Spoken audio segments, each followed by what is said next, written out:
2004 வரை அவரது பள்ளி படிப்பை கவர்மெண்ட் ஹையர் செகண்டரி ஸ்கூல் வாணியம்பாடியில் முடித்துவிட்டு 2004 முதல் 2010 வரை BVSCAH மெட்ராஸ் வெட்டினரி காலேஜில் அவர் இளங்கலை படிப்பை முடித்தார். 2011 முதல் 2013 வரை MVSC மெட்ராஸ் வெட்டினரி காலேஜ் முதுகலை படிப்பை முடித்துவிட்டு 2013 முதல் 2018 வரை ஒரு தனியார் பணியில் கோயம்புத்தூரில் பணியாற்றினார். 2018இல் TNPSC group 2 pass veterinary assistant சர்ஜனாக பணியாற்றி வெட்டினரி டிஸ்பென்ஸ் தொம்பக்குளமில் கடந்த 5 ஆக நமது ஊர் கால்நடை மருத்துவரில் சிறப்பாக பணியாற்றியுள்ளார். இவரை நமது ஊர் சிறப்பு விருந்தினராக வரவேற்றுவதில் மகிழ்ச்சி கொள்கின்றோம்.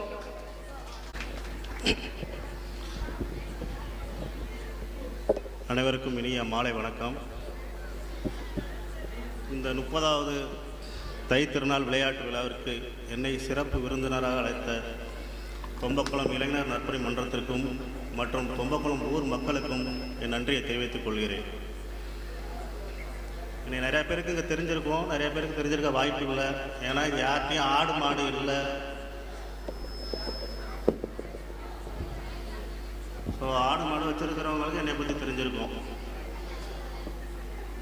எனக்கு என்னென்னா தொம்பக்குளம் ஊர் வந்து எனக்கு ரொம்ப ஒரு முக்கியமான ஊர்.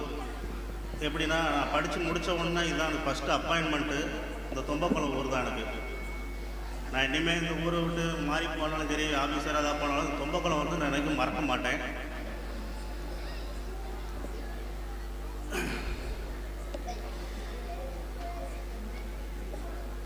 இப்போ வந்து பார்த்தீங்கன்னா நம்ம இந்த பள்ளி மாணவர்கள், இந்த கல்லூரி மாணவர்கள்லாம் பார்த்தீங்கன்னா எல்லார் கையிலையும் செல்ஃபோன் வச்சுருக்காங்க. ஆனால் நிறைய பேர் வந்து அதை நல்லா யூஸ் பண்ணுறாங்க. ஆனால் அதை தயவுசெய்து அதை மிஸ்யூஸ் பண்ணாமல் அதை யூஸ் பண்ணுங்கள். ஏன்னா எதுக்காக சொல்கிறேன்னா, சில பேர் வந்து அதை வந்து கேம் விளையாடுறதுக்கு யூஸ் பண்ணுறாங்க. ஏன்னா நான் நேரடியாகவே இங்கே பார்க்குறேன், இங்கே இல்லை எல்லா ஊர்லேயும் பார்க்குறேன். அதை நல்ல ஒரு பர்பஸாக யூஸ் பண்ணுங்கள். ஒரு சின்ன ஒரு கதை ஒன்று சொல்கிறேன்.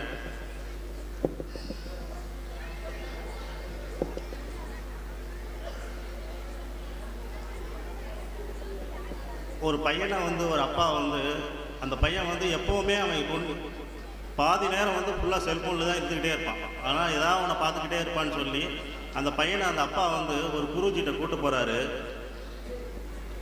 அந்த குருஜி பார்த்து கேட்குறாரு, ஏன்ப்பா இந்த விஷயத்தை இப்படி பண்ணிக்கிட்டே இருக்க, அதை உன்னால் குறைக்க முடியாதா அப்படி கேட்குறாரு. அதுக்கு அந்த பையன் சொல்கிறான், நான் நினச்சா அந்த விட்டுருவேன் அப்படின்னு சொல்லி சொல்கிறான். அதுக்கு வந்து அவர் வந்து ஒரு தோட்டத்துக்குள்ளே கூப்பிட்டு போகிறாரு. ஒரு சின்ன செடியை நீ போல் அதை பிடுங்க அப்படிங்கிறாரு. அந்த செடியை அவன் பிடிங்கிடுறான். அதே கொஞ்சம் தூரம் கழித்து கூட்டு போகிறாரு. அதை விட ஒரு சின்ன செடியை ஒரு பிடுங்க சொல்கிறாரு, பிடுங்கிடுறான். அதுக்கப்புறம் கொஞ்சம் தூரம் கழித்து ஒரு சின்ன மரத்தை காட்டுறாரு, இதை நீ பிடுங்கி காட்டு அப்படிங்கிறாரு. அவன் பார்த்துட்டு அந்த மரத்தை வந்து என்னால் அதை பிடுங்க முடியாது அப்படின்னு சொல்கிறான். ஸோ அதனால் என்ன சொல்கிறாருன்னா, அதுக்கு அந்த செடியும் மண்ணும் இருந்த காலம் வந்து கொஞ்ச நாள் தான். அதனால் அது ஈஸியாக நீ பிடுங்கிட்ட. அந்த மரம் வந்து அந்த மண்ணோட வந்து ரொம்ப நாளாக இருந்திருக்கு, அதனால தான் அதை பிடுங்க முடியல. ஸோ இதை என்ன சொல்ல வர்றாருன்னா, எந்த பழக்கத்தையுமே நீ ஆரம்ப காலத்துலேயே விட்டுட்டிங்கன்னா அதை வந்து ஈஸியாக விட்டுடலாம். ரொம்ப காலம் ஒரு குறிப்பிட்ட ஸ்டேஜை தாண்டிடுச்சுன்னா அதை நம்ம யாராலையும் எந்த பழக்கமாக இருந்தாலும் அதை விட முடியாது. ஒரு சின்ன நிகழ்வு சொல்கிறேன். அது ஒரு இங்கே நடந்தது தான். இந்த காம்பவுண்டு திண்டில் ஒரு 5 பேர் இருப்பாங்க. 5 பேர் கையிலையும் செல்ஃபோன் வச்சுருப்பாங்க. நான் உள்ள வைத்தியம் பார்த்துக்கிட்டு இருப்பேன். திடீர்னு ஒரு நாள் பார்த்தீங்கன்னா சவுண்டு, நீ அவனை போடுறா, நீ அவனை சுடுறா அப்படின்னு சொல்லி சவுண்டாக கேட்டுச்சு. நான் ஏடான்னு வெளியே வந்து பார்த்தா 5 பேர் அந்த செல்லை வச்சுட்டு அந்த ஏதோ கேம் விளாண்டுக்கிட்டு இருக்காங்க. டப்புன்னு சுட்டுக்கிட்டு இருக்காங்க அதில். ஸோ அதனால் என்ன சொல்கிறேன்னா, கொஞ்சம் அதை படிக்கிற கவனம் செலுத்தி அந்த செல்ஃபோன் யூஸ் பண்ணுறத கொஞ்சம் குறைச்சிட்டு படிங்க. ஏன்னா நான்லாம் கவர்மெண்ட் ஸ்கூல்லேருந்து போனவன் தான். நான் 2004 வந்து +2 முடித்தேன். இப்போ 1049 மார்க்கு. எனக்கு வந்து மெடிக்கல் வந்து 0.5 மார்க்கில் கிடைக்கல. அதனால தான் அதுக்கப்புறம் வெட்டினரி எடுத்து நான் படித்தேன். ஸோ இதெல்லாம் எதுக்கு சொல்கிறோம்னா, ஆரம்பத்துலேருந்து நீங்கள் நல்லா படிச்சிங்கன்னா காலேஜில் போய் படிக்கிறது உங்களுக்கு ஈஸியாக இருக்கும். ஏன்னா இந்த ஆங்கிலத்தோட அத்தியாவசியம் வந்து நமக்கு எப்போ புரியும்னா, காலேஜ் ஃபஸ்ட் இயரில் தான் நமக்கு புரியும். ஏன்னா நம்ம இவ்வளோ கஷ்டப்பட்டு படிச்சிருப்போம், +2ல் மார்க் அதிகமாக எடுத்திருப்போம். ஆனால் காலேஜ் ஃபஸ்ட் இயரில் வந்து சிட்டிலேருந்து வர்றவனை வந்து நம்ம ஓவர்டேக் பண்ணவே முடியாது. அவன் வந்து எக்ஸாம் அன்னைக்கு தான் படிப்பான். நம்ம செமஸ்டர் ஃபுல்லாக படிச்சிருப்போம். ஆனால் அவனை நம்ம வந்து பீட் பண்ணவே முடியாது. அவன் அசால்ட்டாக மார்க் வாங்கிட்டு போயிடுவான். இதெல்லாம் எதுக்கு சொல்கிறேன்னா, இங்கிலீஷ் நாலேஜ் நிறையா கொஞ்சம் படிங்க, புக்ஸ் படிங்க, இங்கிலீஷ் நியூஸ் பேப்பர் டெய்லி படிங்க. இதெல்லாம் படிக்கிறவங்களுக்கு நல்லா யூஸ்ஃபுல்லாக இருக்கும்.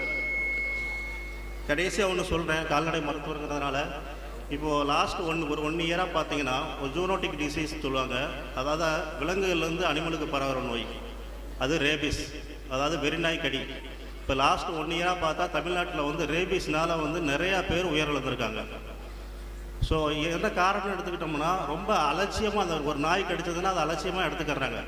இப்போ ஒரு செல்லப்பிராணி வளர்க்குறவங்களோ இல்லை ரோட்டில் போகிறவங்களோ ஏதாவது ஒரு நாய் கடிச்சதுன்னா தயவு செய்து அதை அலட்சியமாக எடுத்துக்கிடாதீங்க. உடனே போய் பக்கத்தில் போய் ஆரம்ப சுகாதாரத்தில் போய் ஊசி போடுங்க. அது கடித்த இடத்த நல்லா கழுவி வாஷ் பண்ணி அந்த மாதிரி பண்ணுங்கள். அப்போ தான் நீங்கள் அந்த இதுலேருந்து தப்பிக்க முடியும். இப்போது சாதாரணமாக விட்டுறலாம். அந்த வெறிநாய் கடின்னு கடிச்சதுன்னா அது கண்டிப்பாக 40 வயசுலேயோ அதில் 50 வயசுலேயோ உங்களுக்கு கண்டிப்பாக அந்த பாதிப்பு வந்து கண்டிப்பாக வரும். நம்ம மேடையில் நான் அதிகமாக பேசுனது கிடையாது. பசங்களெல்லாம் தம்பிங்கெல்லாம் கூப்பிட்டாங்க. அதுவும் இல்லாமல் இந்த தொம்பக்குளம் இப்போ உள்ள பசங்களுக்கெல்லாம் என்ன சொல்கிறோன்னா, இந்த மாதிரி ஒரு தொம்பக்குளம் இளைஞர் நற்பணி மன்றம்னு எந்த ஊர்லேயும் கிடையாது. நாங்கள் படிக்கும் போதெல்லாம் இதெல்லாம் கிடையவே கிடையாது. எங்களுக்கெல்லாம் கவுன்சிலிங் போகிறது யார்கிட்ட கேட்டு அந்த மாதிரி தான் போவோம். ஆனால் இந்த மாதிரி ஒரு நல்ல ஒரு அண்ணன்கள் இருக்காங்க, அதை யூஸ் பண்ணிக்கோங்க, நல்லா கைட் பண்ணுறாங்க. ஏன்னா நான் நியூ இயர்லேருந்து பார்த்துக்கிட்டு இருக்கேன் கண்கூட. இங்கே இருந்தால் எல்லாம் ப்ராக்டிஸ் பண்ணுவாங்க. ஒரு கஷ்டப்பட்டு இவ்வளோ ஒரு திருவிழா மாதிரி நடத்துகிறது இந்த ஊரில் தான் நான் பார்க்குறேன். அவங்கள நல்லா யூஸ் பண்ணிக்கோங்க. மறுபடியும் சொல்கிறேன், என்னை இந்த சிறப்பு விருந்து நான் அழைத்ததற்கு தொம்பக்குளம் இளைஞர் நற்பணி மன்றத்துக்கு நன்றியை தெரிவித்துக் கொள்கிறேன்.